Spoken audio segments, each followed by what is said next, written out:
Okay, so let's talk about tip number 4 of 5 in increasing your bottom line, and that's going to be finance and insurance income. So, the approach that most of us take when we look at finance and insurance income is what's our PVR and maybe what's our products per delivery. And we just look at that and look at that as a benchmark, right? So, if we're at $2,000 or 2 products per delivery, we're happy and we say, all right, that's good. Let's move on to something else, and we don't dig in any further. But here's an area that I tell you to dig in a little bit more. And so let's go through a few examples of why you should look at it and what things to look for. So the first thing to look for is what are you selling? Where are you generating income? Rate versus product. I always found it funny that the warranty companies always came up with this wonderful theory that you shouldn't mark up rate too much, because if you mark up rate, then there's a high likelihood of cancellation, and you're not going to, and they'll cancel the products that you sell later. So try and keep the rate down and sell more products. Well, that's self-serving, right? That's those guys are doing what they're supposed to do, and that is to uh, push you and convince you to sell more of their product.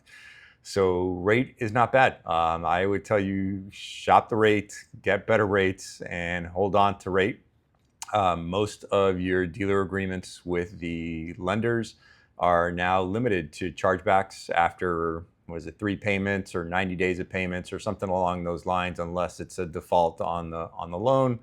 Versus products. On products, when that loan gets paid off, there's a letter that's going out to every retail customer reminding them that they might have a warranty or gap insurance and cancel those products.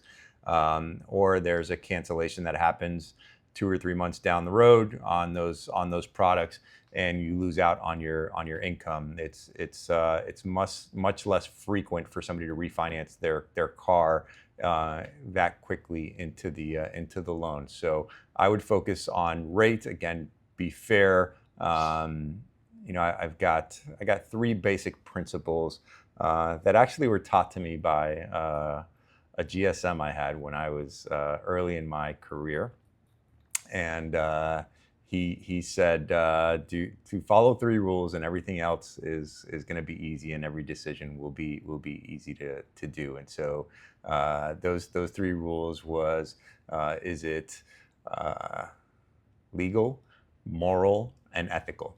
Right. So follow the legal, moral, ethical rules, and if it falls within that, then it's good, right?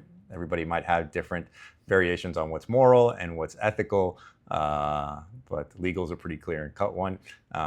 But just be fair, right? So if you're holding 2 points on reserve, nothing wrong with that, especially if you're able to negotiate down the buy rate, because you've got a good relationship with the lender, especially if the customer has some blips on their credit and you're able to push to get that better rate.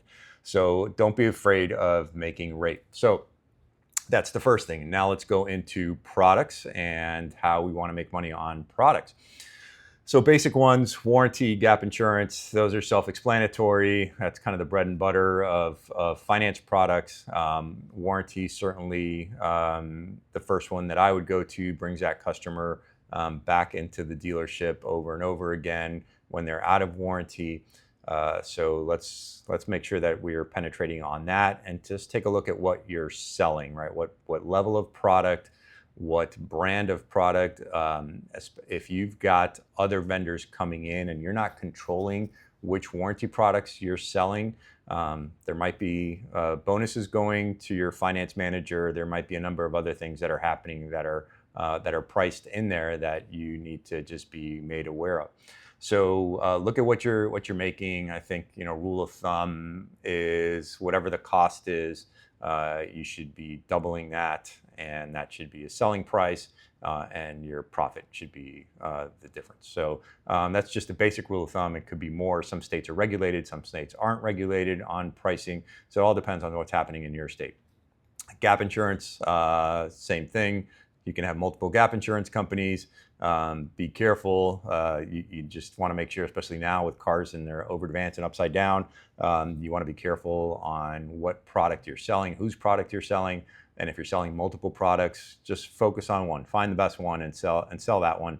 And keep it simple, and look at what your margin is on that policy as well. So let's move beyond that, right? So let's assume you have a pay plan that pays or has some kind of grid system, and you pay based on total PVR and a products per deal. And some grid there, right, might start out at 10%, goes up to 15, 16, 17%, whatever that grid might look like. And so you're going to have finance managers that are going to work the pay plan like any other manager in the dealership. So when they go to sell these additional products, if they go to sell, especially if you're pushing them to get over 2 products per delivery, which I would assume you probably are, they go to sell road hazard, dent, ding, you name it, all kinds of other etch, whatever else might be out there. Are you regulating what that product can be sold for, right? So if they're selling that product and they're making $100 of profit on that product, it's a $500 product, they're making $100, so they're retailing it for $600, but it throws them up into that 2.6, 2.7 products per delivery, which pays them an extra 2% on their total payout. So you're making an extra $100, but probably paying out that much or more on what you're selling. So why have that? Why promote it that way? Why set up a pay plan that way? So set up a threshold on what you want to make on those products in order for it to make sense for you. Same thing with any spiffs that you're paying out on products. Same thing with any spiffs that your warranty provider is paying out on any products. Make sure that they're spiffing what benefits you and the dealership versus what benefits the warranty provider. So take a look at it, understand it. It can get complex. There's a lot of moving parts to it, but just take your time and start understanding it. And I think you'll see that by tweaking a couple of things on the order of the products or setting thresholds of what you're willing to sell a product for, you can probably see $100, $200, $300 PVR increase in your finance department. Same thing with just shifting to rate, right? Just holding a little bit more on rate versus pushing products, because your pay plan is geared towards product sales.